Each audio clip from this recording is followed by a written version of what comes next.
Alléluia, Alléluia, Alléluia. Que le nom de l'Éternel soit béni.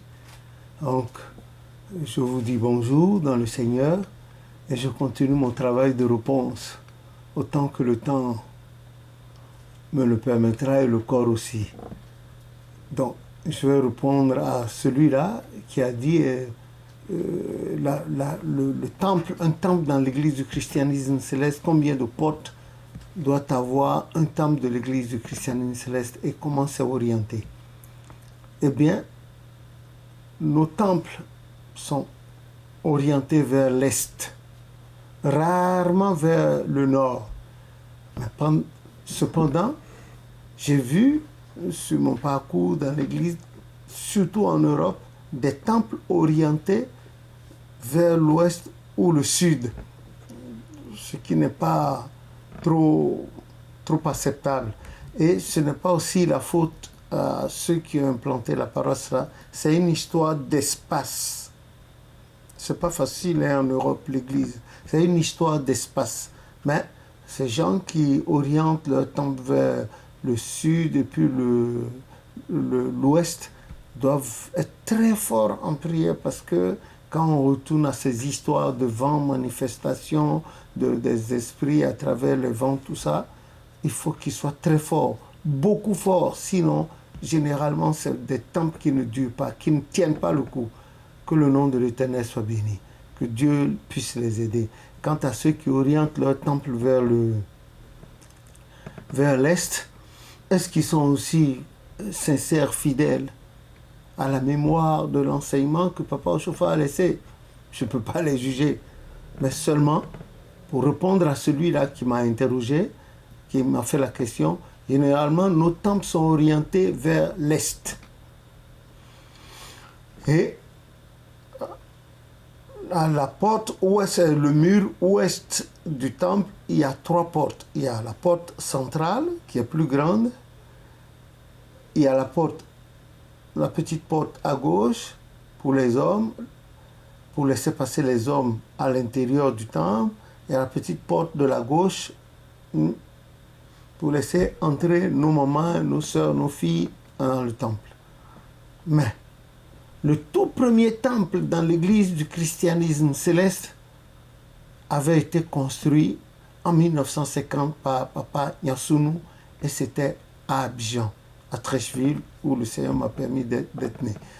Et le temple était grand, mais à l'époque, ils ont fait une grande entrée, une seule et unique entrée par laquelle les gens entraient et puis sortaient. À Porto Novo, ça c'était le premier temple historique de l'église du christianisme céleste. À Porto Novo, dans les années 58 et 59, jusqu'à 61-62, le temple d'alors était construit en terre de bar, mais polissé avec du ciment à l'extérieur. Bon, ça laissait entrer les fourmis, tout ça. Bon, le toit c'était un peu grotesque, mais ça prenait quand même les gens de Dieu. Il n'y avait que 2 portes. Il y a la porte des hommes et la porte des femmes. À la reconstruction de ce temple-là, pour l'année 1964, où d'ailleurs on a eu à chanter la première fois élevez-vous aux portes célestes, quelque chose comme ça. J'ai oublié comment ça se chante en français. Ok. Élevez-vous aux portes célestes. C'est le cantique 164 en français. Je n'ai pas un cantique ici. Je ne veux pas vous tromper. Il ne faut pas chanter n'importe quoi. Il dit que c'est Papa Lévi. Je vous en prie, ne faites pas d'erreur. Il n'y a pas un cantique à côté là. Ne faites pas d'erreur. Hein? Bon, c'est le cantique et ça, l'Esprit avait révélé cela par Papa Abiassi. Donc, c'était la première fois où on entonnait ce cantique-là. C'était en Yoruba qu'on avait chanté avant d'être traduit en français. Plus tard, la version que les gens chantent communément ne ressemble pas du tout à ce que l'Esprit a dit. Hein? Non. Faites attention, cherchez le livre de chant, vous allez le retrouver là-dedans. Bon. Et quant à la reconstruction maintenant de cet ancien temple en terre de bas, le prophète a pris soin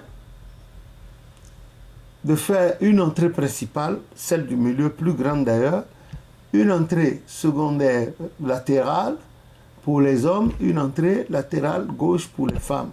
L'entrée centrale, c'était pour la chorale, la procession in and out de la chorale, à l'intérieur comme à l'extérieur de la chorale, les grands devanciers, et puis les fidèles simples passaient à droite, à gauche.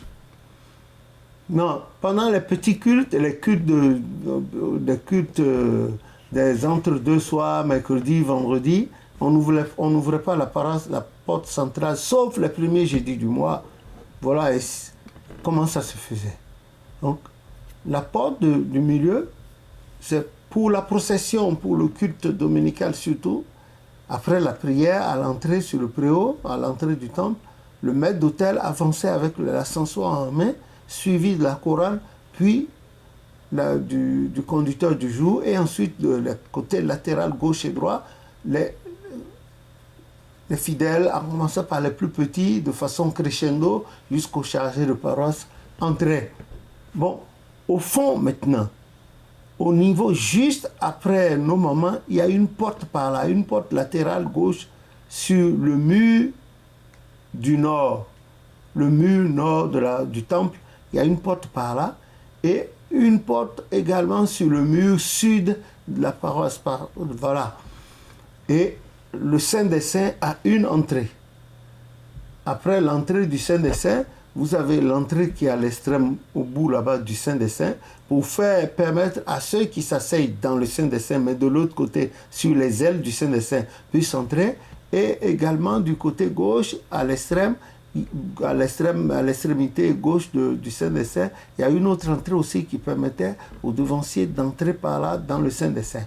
Donc si vous comptez, ça doit faire 3 au niveau du Saint des Saints, 2 sur les murs nord et sud, ça fait 5, et les 3 qui sont là-bas, ça fait 8.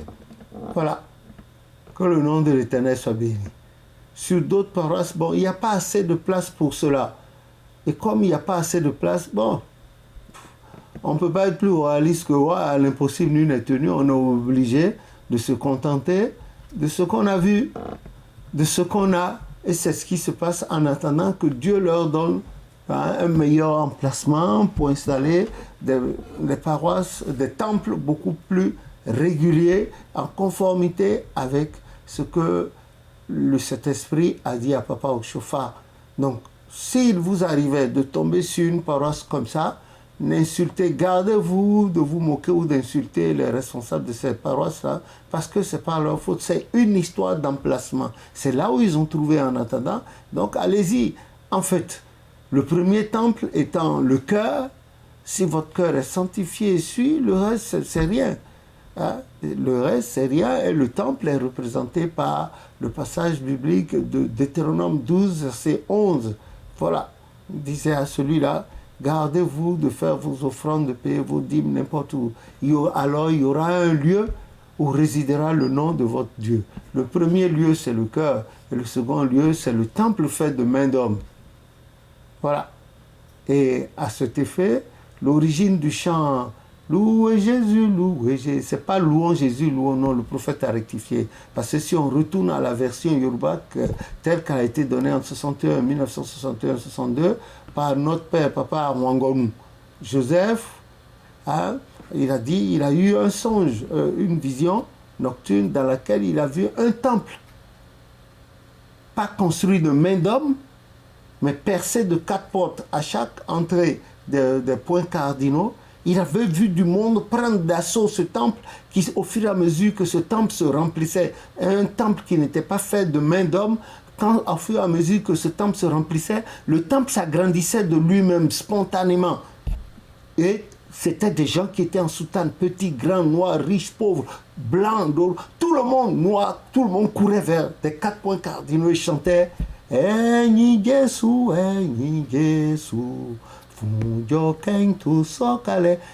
Donnez, si vous connaissez quelqu'un en Yoruba, ça a été donné à Porte-Nouveau à la paroisse par Papa Joseph à Ouangonu, qui est le père de maman Yamata, Esther Oshofa.